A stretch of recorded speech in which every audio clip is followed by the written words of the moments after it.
Si la civilización actual no implementa el estándar de la ley Glass-Steagall y sigue aceptando la especulación y los rescates financieros que se traducen en hiperinflación, vamos a abrirle la puerta a un nuevo oscurantismo que superaría por mucho al que el mundo occidental vivió hace ya más de 6 siglos y que cobró millones de vidas y almas humanas durante prácticamente 1000 años. La campaña del Movimiento Internacional de Lyndon LaRouche ha puesto sobre la mesa en repetidas ocasiones la necesidad de regular la banca y detener la especulación financiera a través de la implementación de la ley Glass-Steagall en Estados Unidos y el mundo, siendo este solo el primero de los 3 pasos que se requieren tomar para ir hacia una verdadera recuperación económica. Hemos explicado qué es esta ley, sus orígenes y sus efectos, pero ¿te has preguntado qué pasaría si no se implementa la ley Glass-Steagall?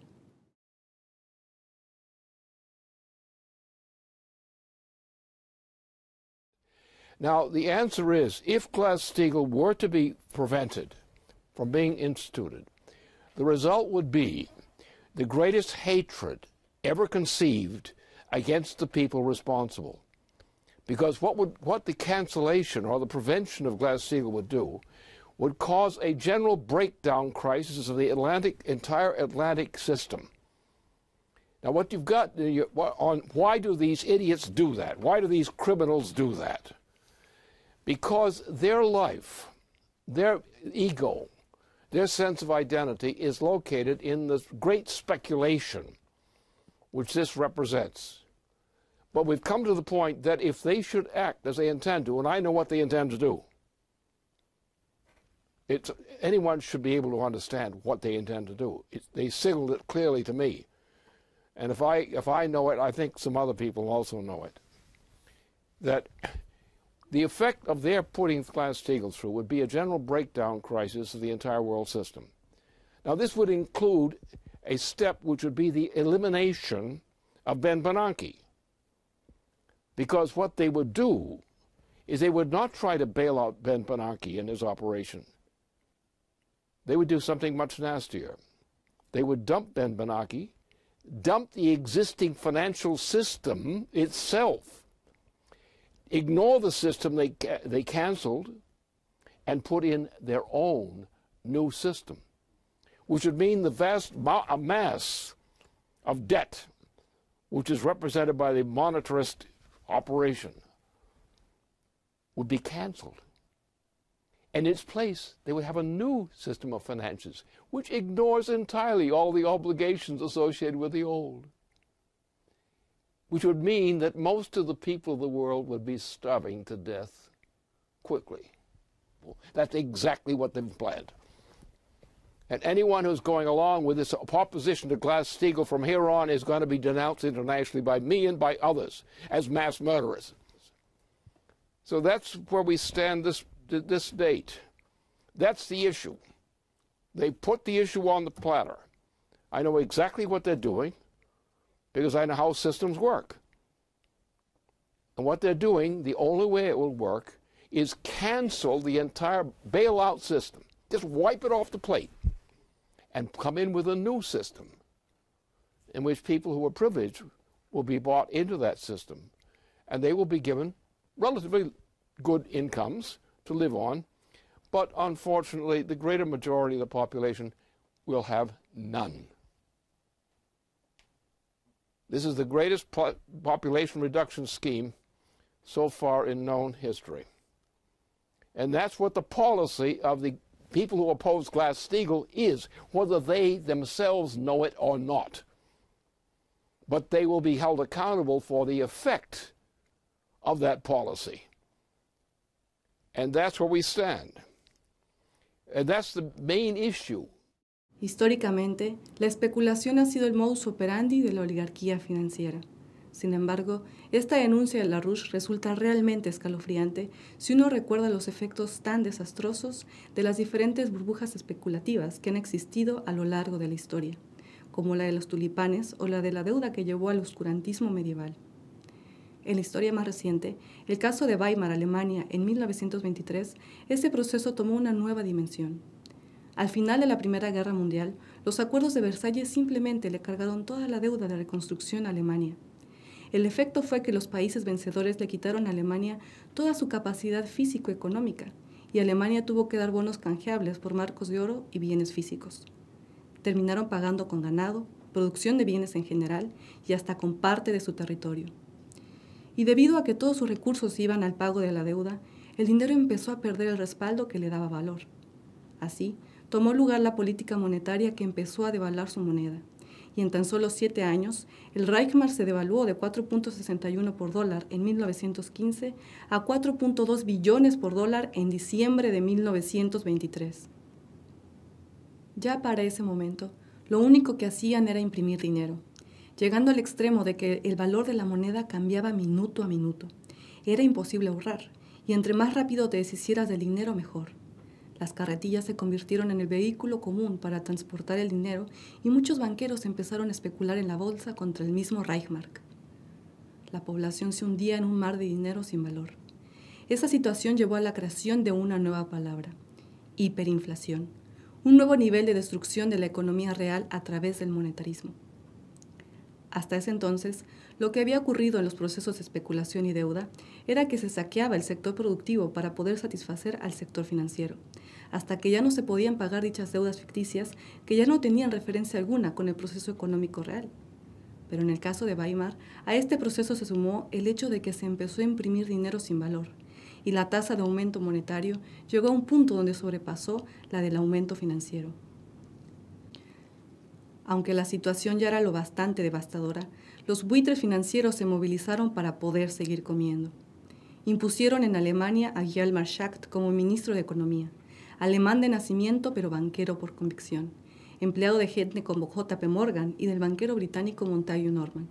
Schacht lo primero que hizo fue crear una nueva moneda con valor fijo, el Rentenmark, dándole una paridad de 1 millón de Reichsmark por un Rentenmark.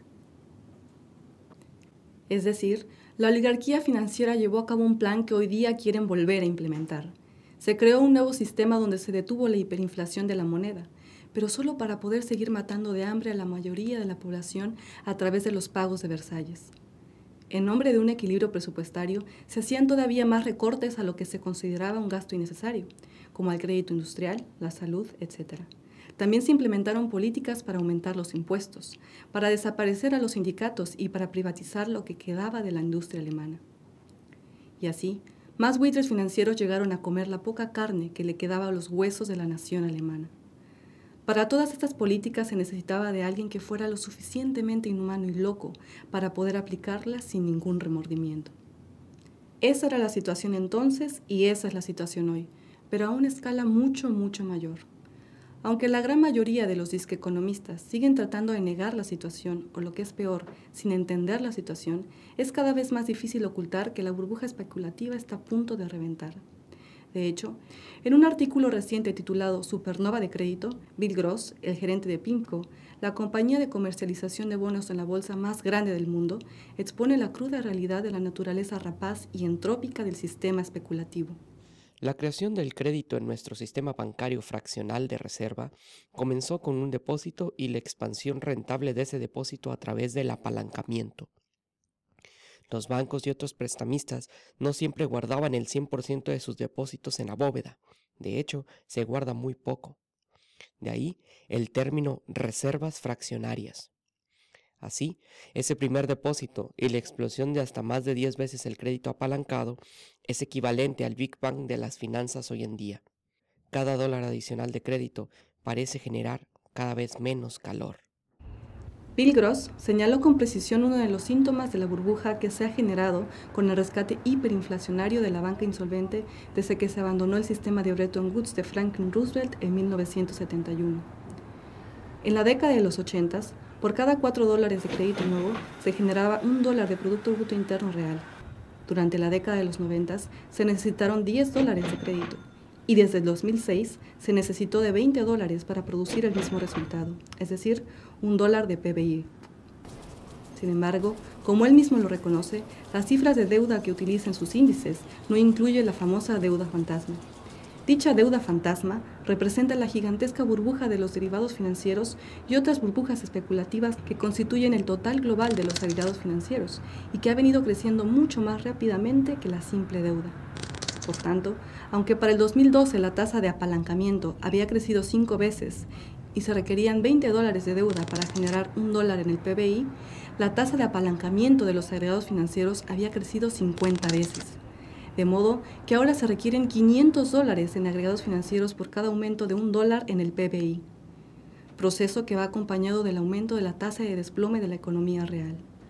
Aunque el PBI es una medida tramposa e inflada de la actividad económica productiva, el hecho es que el Producto Físico-Económico Real se ha desplomado en la medida en que se dedica una proporción cada vez mayor de los activos financieros para alimentar la supernova de crédito, que Bill Gross describe correctamente como un monstruo que requiere a perpetuidad cada vez mayores cantidades de combustible, una estrella supernova que se expande y expande, pero que en el proceso comienza a consumirse a sí misma.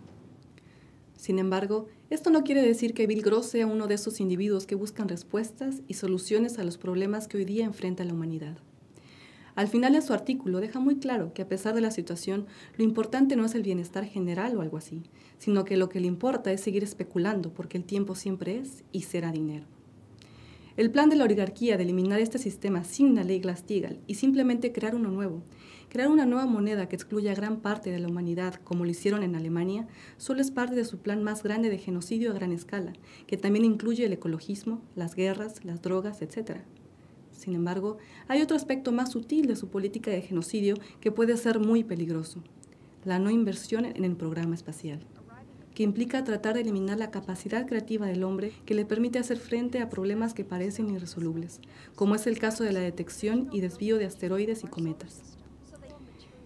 Mientras los científicos estaban vigilando el asteroide 2012 DA14, un meteorito de aproximadamente 17 metros de diámetro tomó por sorpresa a todos e impactó con la Tierra hace una semana en los cielos de Rusia.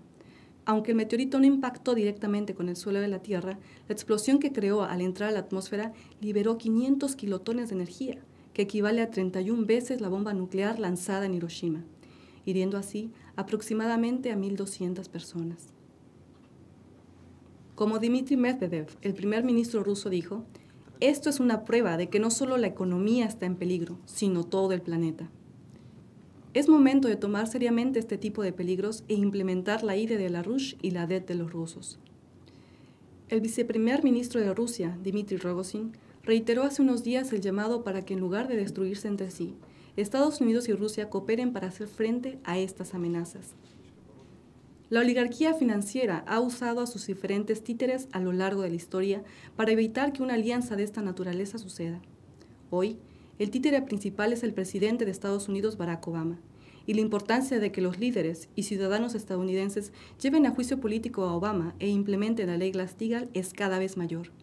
Es esencial que los gobiernos estén preparados para reconocer la diferencia entre un estándar Glass-Steagall y el programa de la oligarquía de crear un nuevo sistema monetario a costa de la vida de los pueblos. Esta pelea está más viva que nunca, ya que este año empezó con múltiples llamados por una nueva arquitectura financiera mundial que sigue haciendo eco durante las diferentes reuniones preparatorias al G20 en Rusia.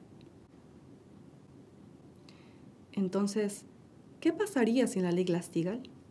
Ahora ya sabes la respuesta, pero aún estamos a tiempo, y si logramos implementar dicho estándar, podemos ir al siguiente paso de recuperación económica y crear un nuevo sistema de crédito, cuyo objetivo será el desarrollo de las naciones y el bienestar general.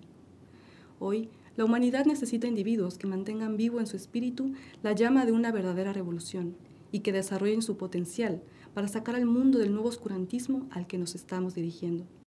Es urgente comunicar este mensaje y difundir el material que tenemos en nuestro sitio. Anímate a ser parte activa de la historia. Únete a esta movilización.